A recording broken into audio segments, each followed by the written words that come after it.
Real one media நேயர்களுக்கு வணக்கம். நான் உங்கள் கிருஷ்ணா. நம்ம தனுஷ் அவர்கள் எழுதி இயக்கி இருக்கிற D50 படத்தோட போஸ்டர் வந்து இன்னைக்கு ரிலீஸ் ஆயிருக்கு. படத்துக்கு ராயன் அப்படிங்கிற டைட்டில் வந்து கொடுத்துருக்காங்க. இந்த படத்தில் தனுஷ், S.J. சூர்யா, காளிதாஸ் ஜெயராம், சுதீப் கிசான் வந்து நடிச்சிருக்காங்க.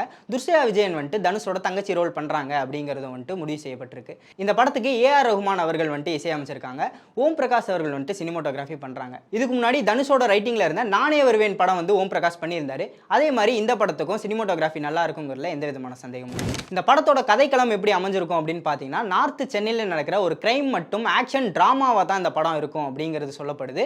அதுக்கேற்ற மாதிரி இந்த போஸ்டரும் ஒரு விதமான ஒரு ஆக்ஷன் பேக்கடான ஒரு தீமில் தான் வந்துட்டு செட் பண்ணியிருக்காங்க. அந்த போஸ்டரில் என்னென்ன கொடுத்துருக்காங்க அப்படிங்கிறத பார்த்தோம். இந்த போஸ்டரில் பின்னாடி வந்துட்டு ஒரு ஃபுட் ட்ரக் நிற்கிறத வந்து நம்மளால் பார்க்க முடியும். இந்த படத்தில் தனுஷ் அவர்கள் ஒரு ஃபுட் ட்ரக் நடத்தி வருகிறார். காளிதாஸ் ஜெயராமும் சுதீப் கிசானும் வந்துட்டு அவர்களுக்கு உதவியாக இருக்காங்க அப்படிங்கிற மாதிரி வந்து தெரிய வருது. இவங்க 3 பேர் கையிலையும் வெப்பன்ஸோட தான் இருக்காங்க. அவங்க 2 பேர் கையில் இருக்க கத்தியிலையும் சரி, தனுஷ் அவர்கள் கையில் வச்சிருக்க அந்த நெய்லையும் சரி, எல்லாமே பிளட் ஸ்டீம்ஸ் வந்து இருக்குது. தனுஷ் அவர்கள் போட்டிருக்க அந்த கேப் மேலேயும் பிளட் ஸ்டீம்ஸ் இருக்கிறத வந்து நம்மளால் பார்க்க முடியுது. ஸோ இதை வச்சு இந்த படம் ஒரு ராவான ஆக்ஷன் பேக்கடாக இருக்கும் அப்படிங்கிறதையும் வந்துட்டு எதிர்பார்க்கலாம். இந்த ட்ரக்கில் இருக்க டி லோகோ மேலே ஒரு டெவில் ஹார்ன் இருக்கிறதை நோட் பண்ண முடியுது.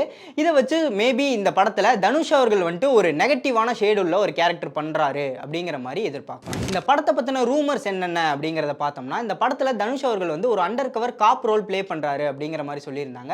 அதுக்கேற்ற மாதிரி இந்த போஸ்டர்லையும் பார்த்தோம்னா அவர் நல்ல வாட்ட சாட்டமாக ஒரு அண்டர் கவர் போலீஸ் கெட்டப்பில் இருக்க மாதிரி தான் வந்துட்டு தெரிய வருது. அது மட்டும் இல்லாமல் இந்த படத்தில் த்ரிஷா அவர்கள் வந்துட்டு ஒரு கேமியோ கொடுக்கலாம், இல்லைனா வந்துட்டு ஒரு மெயின் ரோல் கூட ப்ளே பண்ணலாம் அப்படிங்கிற மாதிரி ஒரு ரூமர்ஸ் வந்துட்டு பரவிக்கிட்டு இருக்கு. இந்த படம் அனௌன்ஸ் பண்ணப்பட்டதுலேருந்தே பயங்கர எக்ஸ்பெக்டேஷன்ஸோட தான் இருந்துச்சு. இந்த போஸ்டர் வந்ததுக்கப்புறம் அந்த எக்ஸ்பெக்டேஷன் இன்னும் அதிகமாயிருக்குன்னே சொல்லலாம். இந்த படம் எதை நோக்கி போக போகுது, இதோட கதைக்களம் என்னவா இருக்கும் அப்படிங்கிறத டீசர் ட்ரெய்லர் வரும்போது நம்ம பார்த்து தெரிஞ்சுக்கலாம். நன்றி.